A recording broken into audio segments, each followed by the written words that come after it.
When you hear these men talking about pornography, the things they say seem almost unbelievable. But if you listen, it's clear that these guys are only demonstrating exactly what social scientists have been finding. Pornography does, in fact, affect the male attitude towards sex, and especially towards women. And because hardcore pornography has now become so mainstream and legitimized, some men don't even mind talking about it on camera. There is no arguing the fact that pornography is a hotly debated issue in America today. On the one hand, there are those who believe pornography is harmful to their community and should be censored, which of course offends those who believe that any censorship violates freedom of speech, a freedom we as Americans hold dear. Widening the divide even further was the controversial interview with serial killer Ted Bundy. And the issue is how this kind of literature contributed and helped mold and shape the kinds of violent behavior. Bundy's claim that pornography influenced his behavior ignited a huge debate over whether there is a cause and effect relationship between pornography and sexual violence. Today, pornography is more pervasive than ever, from the neighborhood video store to your home computer. When did it all start?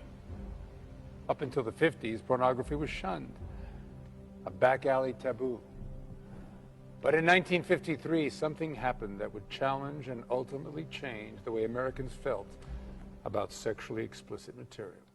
If you want to talk about what happened in the pornography industry, we have to point to the later months of 1953, when Playboy hit the stands. And what happened is Playboy changed the nature of pornography in the Western world. Prior to Playboy, pornography was the under-the-counter, low class. It had an image of being associated with low-class males, and any male who wanted to buy it was ashamed about buying it. It was in a brown paper bag. He had to find outlets for it. What Hugh Hefner did in December 1953, when he introduced pornography into the market, was he made it respectable. He gave it an upper middle class aura, and he did this very purposely. When you read about Playboy and you read about Hefner and how he intended to sell Playboy, he sold it as a lifestyle magazine, but as an upper middle class lifestyle magazine. So what he says, for example, in the first Playboy in 1953 was, the Playboy enjoys his cocktails, he likes to listen to music, he likes to talk about philosophy, he likes Picasso. This was a coded way of saying that the new Playboy, the new guy who consumes pornography, is no longer this low-class guy who scurries in dirty passages or dirty alleyways. What he is this upper middle-class male who will consume this magazine, which tells him how to dress, what to wear, what to buy, what to eat, and also the pictures. And the pictures were tagged on in selling it to the reader, because the reader did not want to see himself as a pornography user. The reader wanted to see himself as an upwardly mobile male who would consume this magazine in order to know how to have the Playboy lifestyle. And what happened between 1969 and 1974 was a battle between Playboy and Penthouse of who could produce the most explicit magazine. Penthouse won. Okay? Now, interestingly enough, the end of that sort of war between the two magazines was 1974, the very time that Hustler published their first issue. And it's no accident, because what the battle between Playboy and Penthouse did in terms of opening up the pornography was it pushed the limits of what was acceptable and what was acceptable to be distributed through the mainstream channels. And so you could buy it in kiosks, you could buy it in airports. Prior to the 60s, you couldn't do that, and that's what has made it such a multi-billion-dollar-a-year industry. So Playboy, Penthouse and Hustler, together as a group, worked to push the limits of what's acceptable. Without these key people, you would not have the industry you've got today. They laid the legal, the economic and the cultural groundwork for this multi-billion-dollar industry we now have. Since the late 1970s, the pornography industry has exploded into a multi-billion-dollar-a-year business.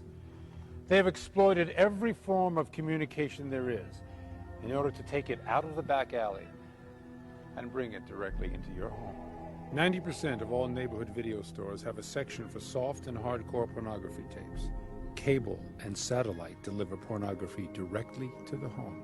A new trend in the adult bookstore industry is the large outlet chain store, usually in the heart of a suburban neighborhood. Behind me is an 18,000 square foot porn store called Castle Superstore.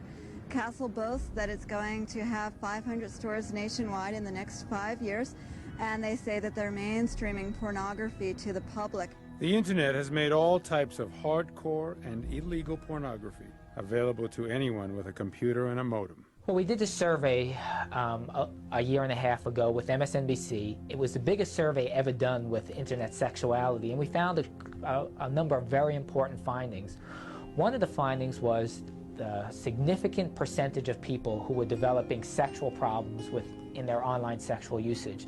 And this had never been quantified before, and what we found was that 1%, in a very conservative definition of people, had very serious problems with online sexual compulsivity or addiction, and up to 15% of people had some degree of problems with their online sexual usage. Now, even the conservative definition of 1%, when you think about 20 million people in the US go online for sexual pursuits, 1% of that is 200,000 people with severe sexual problems with the internet.